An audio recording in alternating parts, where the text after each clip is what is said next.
20 Golden Age stars who dabbled in dark magic and occult rituals. Their talent wasn't natural. These stars were raised from birth by satanic cults that trained them to infiltrate Hollywood and corrupt American values. And their performances were actually elaborate rituals designed to cast spells on audiences.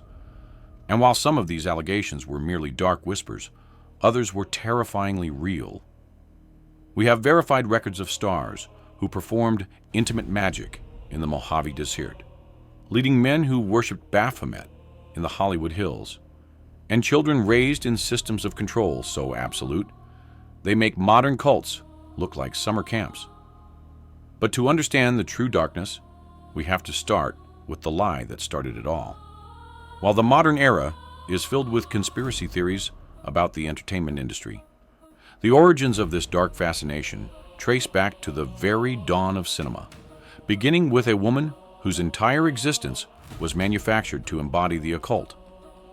Long before the term goth existed, there was Theda Bara, the first star to be aggressively marketed not just as an actress, but as a supernatural entity.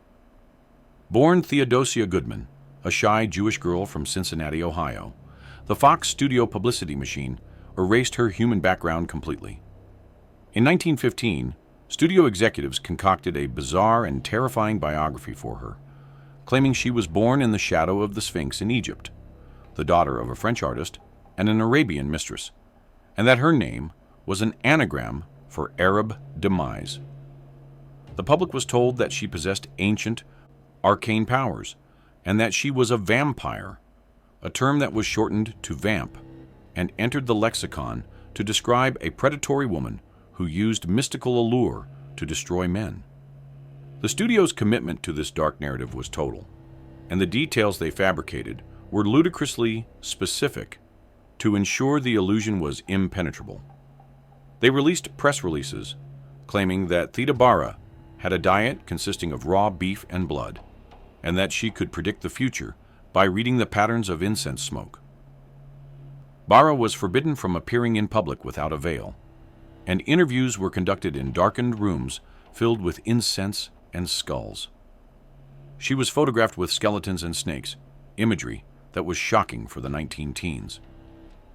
This was Hollywood's first experiment in creating a cult of personality rooted in fear and mysticism. Audiences believed the hype, sending her letters begging her not to cast spells on their husbands or accusing her of bringing bad harvests. When she starred in Cleopatra in 1917, the studio marketed it not as a historical drama, but as a documentary of her past life, insinuating she was the reincarnation of the Egyptian queen herself. The film was a sensation, sparking protests from religious groups who believed Bara was a literal agent of the devil sent to corrupt the youth. However, the tragedy of Theda Bara was that the woman behind the veil was gentle, intellectual, and desperate to play wholesome roles. She famously said, "I have the face of a vampire, but the heart of a feminist." She was trapped in a prison of dark glamour, forced to embody a soulless creature, while her true self withered in obscurity. The studio had essentially initiated her into a cult of their own making, demanding she sacrifice her identity on the altar of their profits. Tragically, most of her films were lost in a 1937 vault fire at Fox, meaning the spells she cast on celluloid have largely vanished from history, leaving only the still images of her fabricated persona. When she finally tried to break free and play a normal woman, the public rejected her. The spell had been too effective. She passed away of stomach cancer in 1955, largely forgotten, her legacy reduced to a caricature of the darkness the studio had forced her to inhabit. Decades later, another blonde icon would dance even closer to the flames of the occult. But unlike Bara, her involvement was not merely a publicity stunt. Jane Mansfield, often dismissed as a Marilyn Monroe imitator, possessed a high IQ and a fascination with the macabre that led her directly to the doorstep of Anton LaVey, the founder of the Church of Satan. In the 1960s, as Mansfield's career began to wane, and her personal life descended into chaos, she found a strange comfort in LaVey's philosophy of self-empowerment and ritual. She became a high-profile presence at the Black House in San Francisco, and LaVey even named her a high priestess of the church. Photos from this era show the platinum star kneeling before satanic altars, drinking from chalices, and engaging in rituals that the press devoured with a mixture of horror and fascination. The dichotomy of her life was startling and disorienting for her fans. By day, she lived in her pink palace on Sunset Boulevard, a bubblegum-colored mansion with a heart-shaped pool and fountains that spouted pink champagne, projecting the image of a brainless bombshell. But by night, she was exploring the darkest corridors of the counterculture, seeking a spiritual dominance she couldn't find in Hollywood. She would reportedly bring LaVey to her pink mansion, where the dark rituals would clash, bizarrely, with the hyper-feminine decor of shag carpets and cupids. She even posed for a series of promotional photos titled The Devil's Dictionary, where she playfully interacted with satanic imagery, blurring the lines between irony and genuine belief. The narrative took a chilling turn, involving her attorney and boyfriend, Sam Brody. LaVey reportedly despised Brody and, in a moment of theatrical rage, placed a curse on him, warning Mansfield to stay away from the man or risk being caught in the crossfire of his doom. Mansfield, terrified but trapped in a volatile relationship, could not sever the tie. In the year following the curse, the couple survived no fewer than 7 car accidents, a statistical anomaly that fueled whispers of supernatural intervention. The final accident, on June 29, 1967, remains one of Hollywood's most gruesome tragedies. Mansfield, Brody, and their driver were instantly deprived of life when their car slammed under a tractor-trailer on a foggy Louisiana highway. The bizarre nature of the accident, rumors persisted for years that she had been decapitated, though this was technically a wig flying off, and the prior warnings from LaVey cemented Mansfield's legend not just as a tragic bombshell, but as a caution against inviting dark forces into one's life.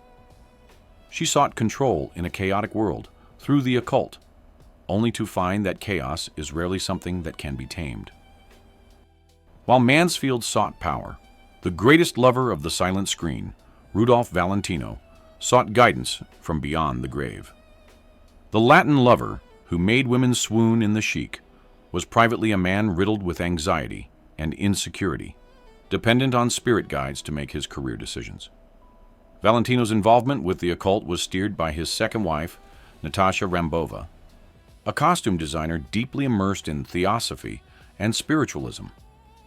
Rambova was a controlling figure who despised the commercialism of Hollywood, and she used their spiritual practice to isolate Valentino from his friends and advisors. Together, they participated in automatic writing sessions, where they believed they were communicating with a spirit entity named Black Feather, a Native American guide who dictated Valentino's professional choices. This reliance on the unseen world alienated him from directors and studio heads, who found it impossible to work with an actor who needed to consult a ghost before accepting a role. The sessions were intense and consuming, often taking place at their estate, Falcon Lair, which was rumored to be haunted even before they moved in. Rambova would enter a trance, her hand scribbling furious messages that Valentino would read with reverence, believing they were divine instructions. He believed these spirits were protecting his artistic integrity, but in reality, they were destroying his career by forcing him into artsy, inaccessible films like The Young Raja and Monsieur Beaucaire that alienated his fan base and the press. He famously kept a spirit cabinet in his home where he would retreat for hours, emerging pale and shaken. The most infamous element of Valentino's mystic life was his cursed ring. According to legend, he bought a silver ring with a semi-precious stone from a jeweler in San Francisco, who warned him it was a destiny ring that brought bad luck. Valentino wore it in his final film, The Son of the Sheik. Shortly after, at the age of 31, he collapsed and passed away from a sudden severe infection. The hysteria that followed his passing was unprecedented, with fans committing acts of self-harm and riots breaking out at his funeral in New York. A mysterious woman in black continued to visit his grave for decades, a ritualistic mourning that kept the supernatural legend alive. The ring's journey allegedly continued, bringing misfortune to subsequent owners, reinforcing the idea that Valentino had opened a door to forces he could not close. His life suggests that the immense pressure of being a global idol drove him to seek support from the ether, a dependency that left him vulnerable to the whims of superstition. Even the most grounded and cynical wits of Hollywood were not immune to the allure of the spirit world. Mae West, known for her ribald humor and unshakable confidence, was a devout spiritualist who genuinely believed her screenplays were not written by her, but dictated by departed spirits. West held regular seances in her Ravenswood apartment, inviting mediums to channel voices from the other side. She claimed that a spirit guide she called the Force would take over her hand and write pages of dialogue in minutes, dialogue that would go on to become some of the most famous lines in cinema history. For West, this wasn't a dark or scary practice. It was a source of vitality. She believed that her intimate energy and her spiritual connection were intertwined, fueling her longevity and her career. West was incredibly specific about the conditions required for these communications. She would often perform these sessions after midnight, wearing a silk robe, believing that natural fabrics conducted spiritual energy better than synthetics. She famously employed a psychic named Reverend Thomas Jack Kelly, who lived at her beach house and conducted weekly readings. West credited these spirits with predicting the success of her plays and saving her from bad business deals. She even surrounded herself with a cadre of bodybuilders in her stage show, believing their physical vitality acted as a battery that charged her own psychic powers. However, there was a strange disconnect between her public persona of the self-made woman and her private insistence that she was merely a vessel. In her later years, West became increasingly reclusive, living in a white and gold apartment that visitors described as having an eerie, tomb-like quality, filled with statues of herself and the lingering scent of old gardenias.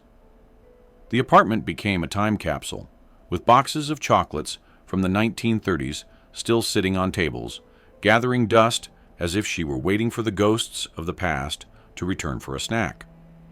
She claimed to see the spirits of her former lovers and even pet monkeys that had passed away years prior. To the outside world, she was a symbol of female empowerment.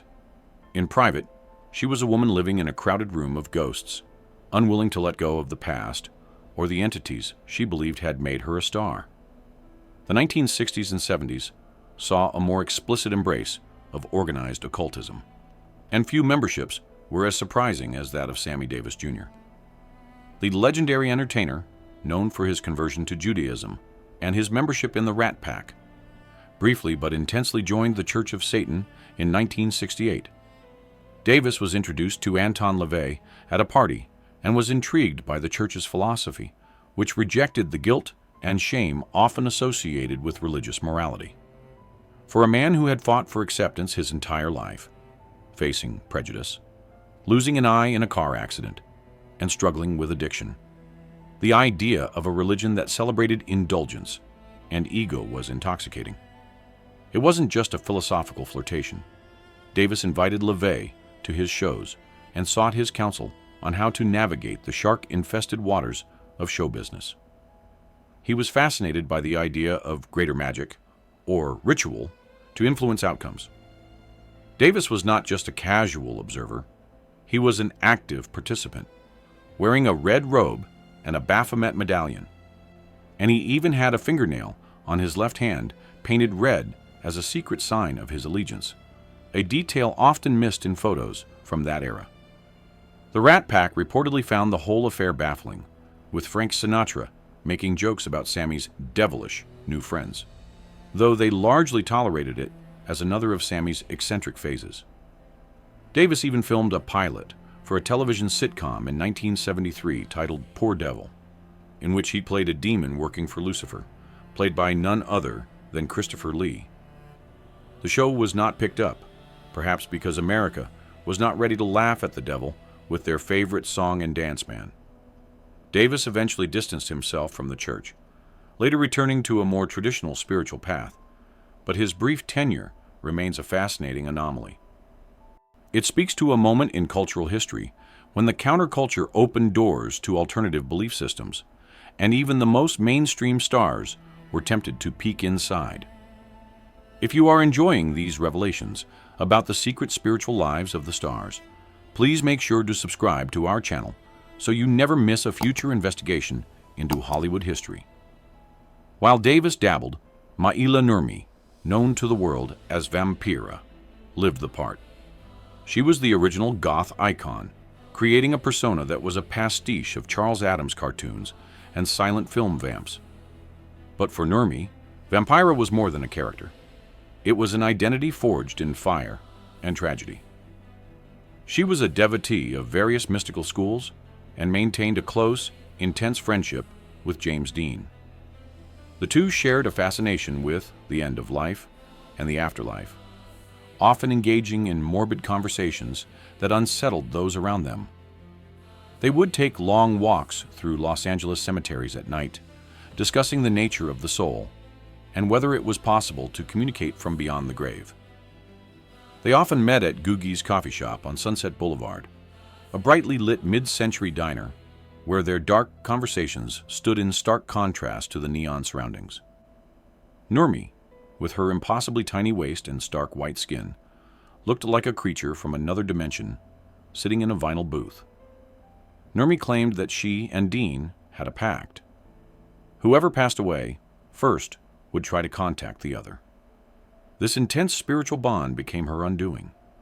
When Dean perished in his Porsche in 1955, a vicious rumor circulated that Nurmi had placed a black magic curse on him because he had spurned her romantic advances. The press, looking for a villain in the tragedy of their golden boy, vilified Nurmi. She was harassed, her career was destroyed, and she was effectively blacklisted. The irony was cruel. The woman who played a witch for laughs was persecuted as if she were a real one. Nurmi spent the rest of her life in poverty, painting portraits of Dean and living in a world of her own making, eventually finding a small resurgence of fame in the punk rock era when bands like the Misfits embraced her aesthetic. She maintained until her passing that she had sensed Dean's demise before it happened, a psychic connection that the public twisted into a weapon against her. Her story is a stark reminder of how quickly Hollywood turns on its eccentrics when tragedy strikes. Up until now, we've looked at stars who were victims of superstition or studio marketing. But in the late 1940s and 50s, a new breed of star emerged. These weren't victims. These were practitioners. They didn't just fear the darkness, they invited it in for dinner. Some stars were born into the world of the occult. Kenneth Anger, a child actor who appeared in the 1935 film A Midsummer Night's Dream, grew up to become the most notorious chronicler of Hollywood's sins. As the author of Hollywood Babylon, Anger exposed the scandals of the stars, but his own life was far stranger than anything he wrote. He was a devout follower of Thelema, the religion founded by the British occultist Aleister Crowley. Anger claimed that his films were not just movies, but magical rituals designed to invoke Luciferian energies and alter the consciousness of the viewer. His film Lucifer Rising was intended to be a literal summoning ritual captured on celluloid. The production itself was cursed with drama that rivaled any Hollywood blockbuster. The original lead actor, Bobby Beausoleil, stole the film footage and later became a member of the Manson family participating in the brutal Hinman murder. Anger was deeply embedded in the rock and roll counterculture, influencing figures like Mick Jagger and Jimmy Page, and bridging the gap between old Hollywood glamour and the new age of occultism. He claimed to have placed a curse on Jimmy Page after a falling out, believing that his magical workings could derail the musician's life. Anger viewed Hollywood not as a dream factory, but as a modern pagan temple where stars were the deities. He lived his life according to the principle, do what thou wilt, engaging in rituals and creating avant-garde films filled with occult symbolism.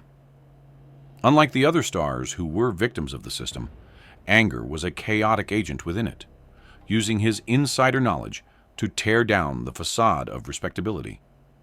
He saw the industry as inherently satanic in its materialism and vanity, and he embraced that darkness rather than hiding from it. His work remains a testament to the undercurrent of magic that has always pulsed beneath the streets of Los Angeles. The handsome matinee idol Tyrone Power presented a face of dashing heroism to the world, but his private life was steeped in mysticism. His marriage to the French actress Annabella introduced him to a circle of European intellectuals and mystics who believed in astrology and premonitions. Power became increasingly obsessed with the idea of fate and the timing of his own demise. He reportedly told friends that he knew he would not live to be an old man, a belief that stemmed from astrological readings he took as gospel. He would often have his charts read before starting a new production, looking for auspicious dates and warning signs, a habit that frustrated his directors, but which he refused to abandon. This obsession was not just a quirk. It was a heavy psychological burden. He felt he was racing against a celestial deadline, trying to pack as much life and work as possible into the years he believed he had left. This fatalism affected his career choices and his relationships. He lived with a sense of urgency, as if a clock were ticking that only he could hear. Tragically, his premonition proved accurate. While filming a dueling scene for Solomon and Sheba in 1958, Power suffered a massive heart attack. It happened right on the set in Spain, while fencing with George Sanders. He was rushed to a hospital, but passed away at the age of 44. The eerie parallel to his father, Tyrone Power Sr., who also passed away on a film set in his arms decades earlier, solidified the legend that the Power family was haunted by a tragic destiny. He perished, essentially with his boots on, doing exactly what the stars, both celestial and cinematic, had ordained. His story raises the question of whether believing in a short life becomes a self-fulfilling prophecy, a ritual of acceptance that hastens the end. Bela Lugosi did not just play Dracula, he allowed the vampire to consume him. The Hungarian actor, who brought an aristocratic menace to the role in 1931, found himself unable to escape the shadow of the Count. As his career declined and he struggled with substance dependency, on morphine to manage chronic pain from war injuries, the line between Lugosi and his character blurred.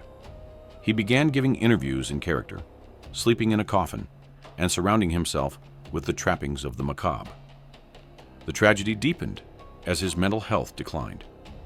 Neighbors whispered that he would wander his garden at night in his cape, perhaps believing he was back in the Carpathian Mountains rather than suburban Los Angeles. He became involved with the eccentric director Ed Wood, appearing in films that were far beneath his talent, simply to keep working and to feed his addiction.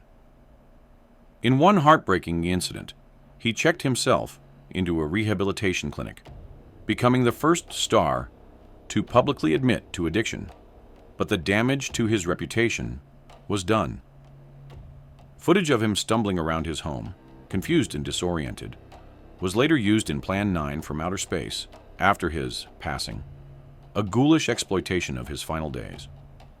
While much of this was likely a desperate bid for publicity, there were persistent rumors that Lugosi possessed hypnotic abilities in real life. Co-stars claimed he could unsettle them with a look, a skill he may have exaggerated to maintain his mystique. The tragedy of Lugosi was that the industry that made him a monster refused to let him be a man. He was typecast into oblivion, forced to parody himself just to survive. When he passed away in 1956, he was buried in his full Dracula cape, a final request that sealed his bond with the character forever. It was the ultimate surrender to the role, a final ritual in a life that had become a performance. The silent screen star, Alla Nazimova, was one of the most powerful women in Hollywood, and she used her wealth to create a sanctuary that became legendary for its hedonism and secrecy. She converted her mansion on Sunset Boulevard into the Garden of Allah Hotel, a complex of villas that became the playground for the elite. Rumors swirled that the garden was the site of pagan rituals and sewing circles, a code name for lesbian gatherings in an era when such relationships were forbidden. Nazimova, openly bisexual in her private circles, presided over this domain like a high priestess. The architecture itself contributed to the mystique, with lush, labyrinthine gardens and private bungalows that allowed for total discretion. Literary giants like F. Scott Fitzgerald and Dorothy Parker were regulars, mixing with stars like Marlene Dietrich and Greta Garbo.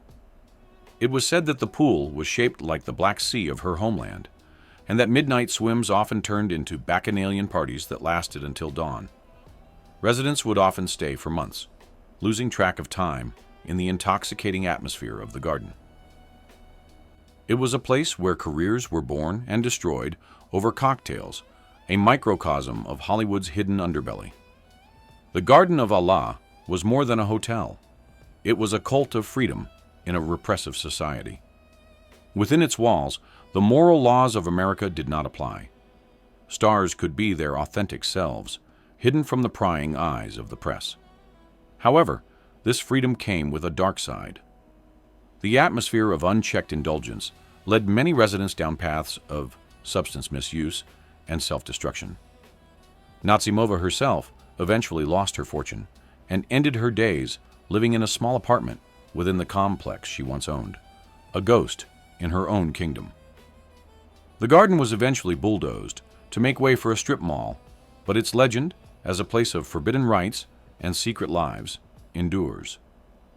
Barbara Marr, known as the girl who was too beautiful, lived a life that was a frenetic race against time, fueled by a belief in reincarnation. Marr was convinced that she had lived many past lives and that her current existence was just a fleeting chapter. This belief justified a lifestyle of extreme excess. She famously said, "I take lovers like roses, by the armful." She slept only 2 or 3 hours a night, fearing that sleep was a waste of the precious time she had. She hosted parties that lasted for days in her Whitley Heights home, surrounding herself with admirers, noise, and distractions, terrified of silence and solitude. She kept her young son hidden from the public to maintain her image, a secret that added to her internal stress. Her philosophy was not just about pleasure, but about maximizing experience before the inevitable transition to the next plane of existence. She was branded by the studio as a dangerous woman, a vamp for the jazz age, and she felt compelled to live up to that destructive title. Her beauty was breathtaking, but her philosophy was nihilistic. She treated her body as a vessel to be used up, consuming illicit substances and alcohol to keep the party going. This wasn't just partying, it was a ritual of consumption. She was sacrificing herself to the idea of the star who burns twice as bright for half as long. Her body eventually collapsed under the strain, and she passed away of tuberculosis and nephritis at the age of 29 in 1926. Her funeral in Los Angeles was a spectacle of grief, attended by thousands. But her philosophy of reincarnation suggests she believed she would simply move on to the next act, leaving the tragedy of Barbara Marr behind like a shed skin. The comedic genius, Peter Sellers, was a man who claimed to have no self at all. In interviews, he stated that when he looked in the mirror, he saw nothing, a void waiting to be filled. Sellers believed he was a medium, an empty vessel that was possessed by the spirits of the characters he played. When he was Inspector Clouseau, he became Clouseau. When he was Chauncey Gardner, he became him. This went beyond method acting into a form of psychological possession. Sellers relied heavily on clairvoyants and mystics to navigate his life, terrified of making a move without spiritual approval. He was particularly dependent on the advice of Maurice Woodruff, a famous astrologer. Sellers would refuse to wear certain colors, like purple, or sign contracts on certain days based entirely on Woodruff's readings. He was famously superstitious about the color green and believed that birds were a bad omen. On the set of the Pink Panther films, his moods were dictated by these superstitions, creating a tense atmosphere for the crew. After suffering a massive heart attack in 1964, where his heart stopped for over a minute, Sellers claimed he had seen a white light, but felt no comfort from it, only a sense of detachment that deepened his obsession with the unseen. He would fly psychics across the world to consult on minor decisions. This reliance on the external made him a nightmare to his family and colleagues, as his personality would shift violently depending on who he was channeling that week. It was a life of profound instability, a cult of the self, where the self did not exist. It reached a point where Sellers allegedly tried to contact the spirits of the departed, not for comfort, but to ask them how to destroy his enemies.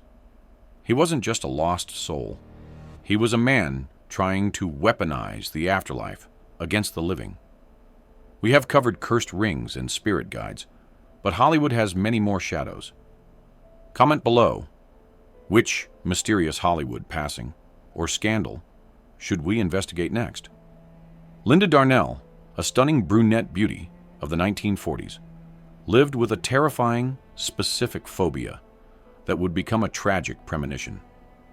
She had a lifelong fear of fire, yet she was strangely drawn to it. Friends reported that she would sometimes stare into fireplaces in a trance-like state, as if receiving a message she couldn't understand. This fixation on flame was a dark thread running through her life. She often spoke of having nightmares about being trapped in burning buildings, a recurring terror that haunted her sleep for decades. Her career had seen incredible highs, such as A Letter to Three Wives, but by the 60s, she was struggling to find work and dealing with personal demons. In 1965, Darnell was staying at a friend's house in Glenview, Illinois. She and her host's daughter were watching one of Darnell's old films, Stardust, on television late at night. In a cruel twist of fate, the character she played in the film also meets a tragic end. A fire broke out in the living room, likely caused by a cigarette dropped on a sofa.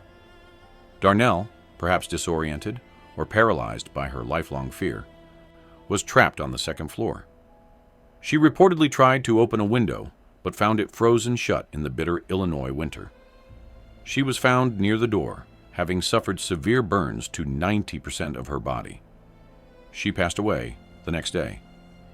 The eerie circumstance of her perishing while watching her own image on screen, consumed by the very element she had feared and fixated on since childhood, feels like the closing of a cruel circle, a final, fiery ritual she had been waiting for all her life. The story of Sharon Tate is the most heartbreaking intersection of Hollywood glamour and real-world cult violence. A radiant, gentle woman on the verge of superstardom, Tate was cast in the film Eye of the Devil in 1966, a movie about ritual sacrifice in which she played a witch. It was a role that required her to immerse herself in dark themes, a chilling foreshadowing of her fate. To prepare for the film, the production even hired Alex Sanders, known as the King of the Witches in the UK, as a consultant. Tate was exposed to the rituals and language of the occult as part of her job, handling ceremonial daggers and reciting incantations for the camera. Those who knew Sharon described her as an ethereal presence, someone almost too good for the cynicism of Hollywood. She was not a member of a cult, but she became the innocent sacrifice of one. Her husband, Roman Polanski, had directed Rosemary's Baby, a film that terrified audiences with its depiction of a satanic coven in modern New York, fueling paranoia in the culture. The couple lived on Cielo Drive, a house with a strange history previously owned by music producer Terry Melcher. In August 1969, members of the Manson family, a very real, very dangerous cult, invaded the home. The cult leader, Charles Manson, was a failed musician who believed he was an avenging angel, and he targeted the house specifically because it represented the establishment that had rejected him. Tate, 8.5 months pregnant, was brutally deprived of life in a ritualistic manner intended to incite a race war.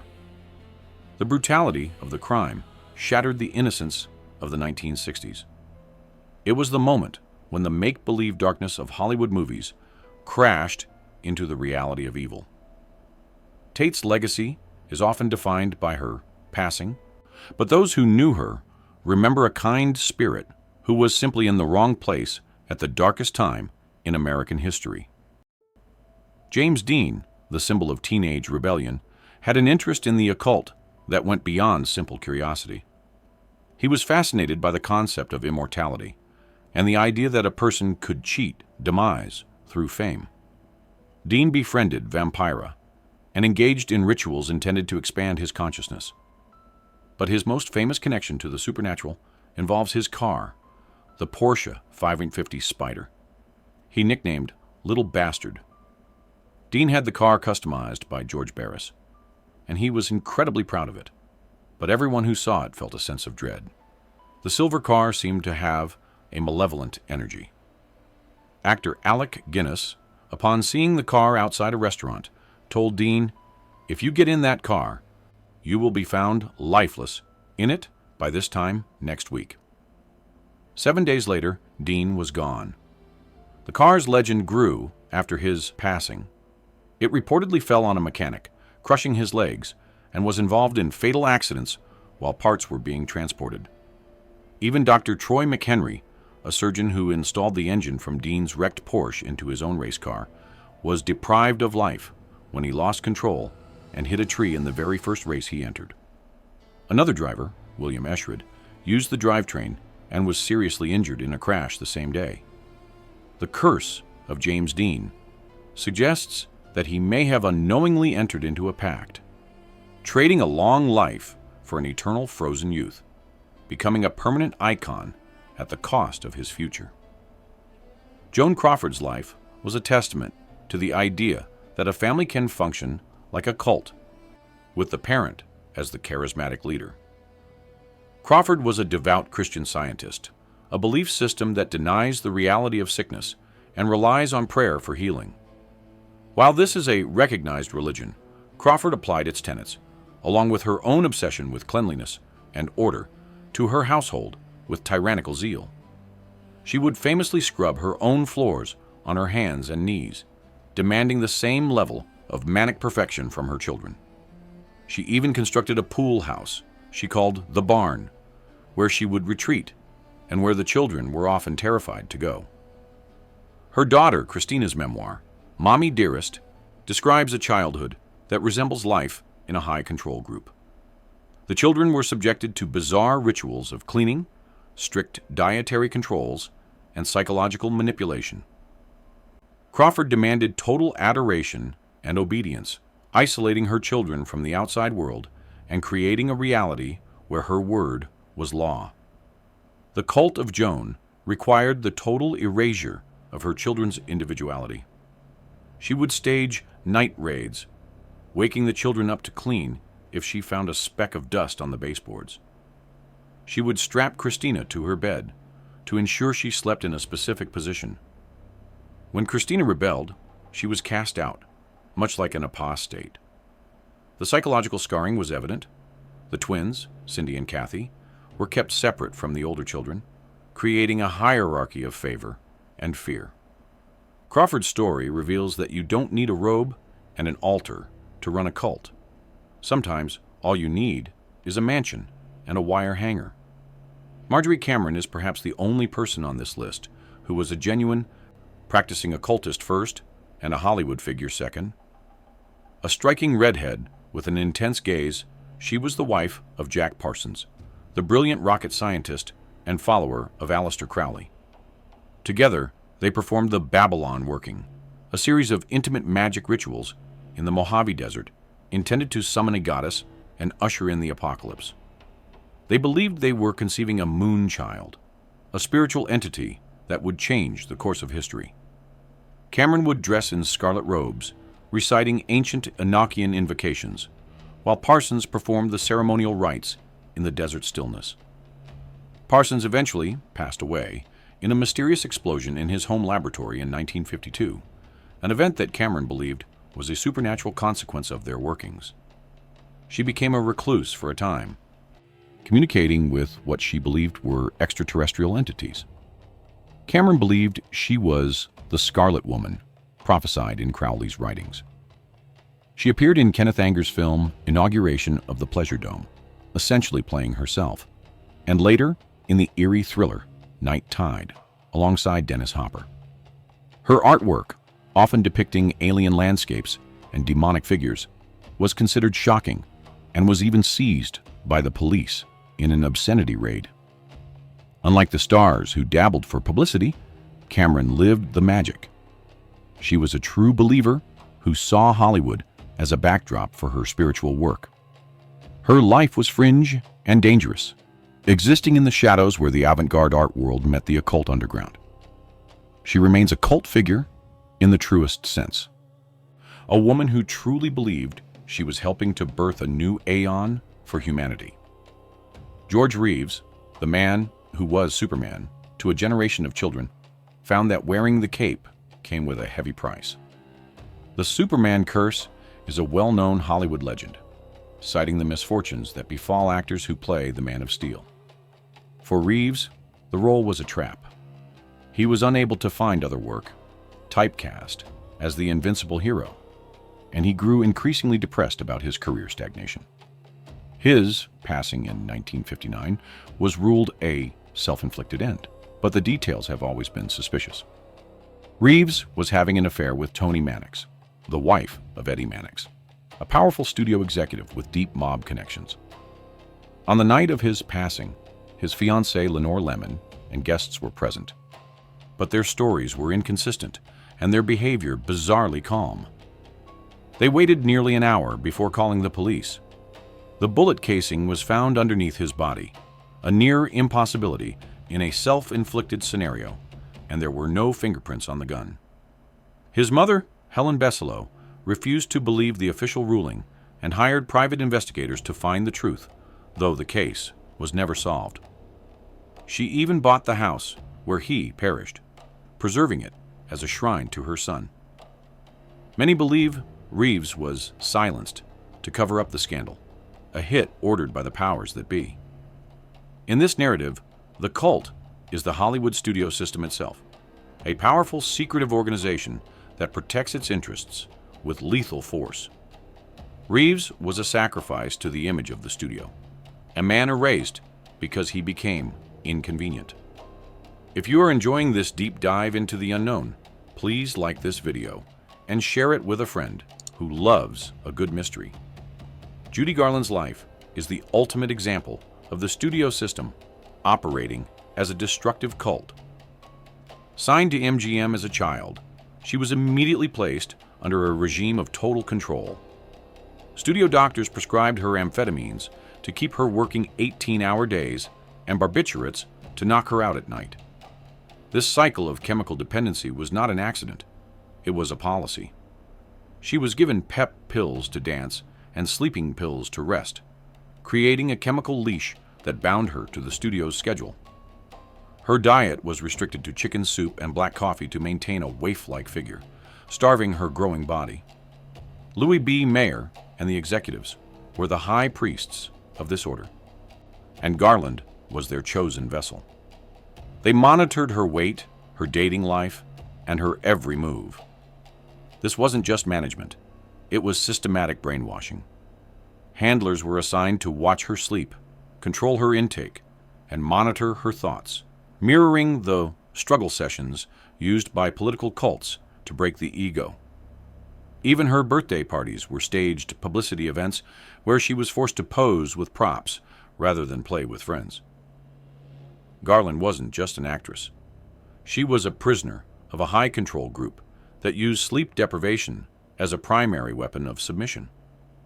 She was gaslit into believing she was ugly and talentless without their guidance.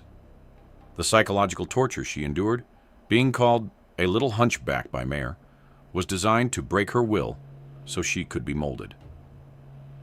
Garland spent her life trying to deprogram herself from the trauma of her childhood, but the chemical and emotional damage was too deep.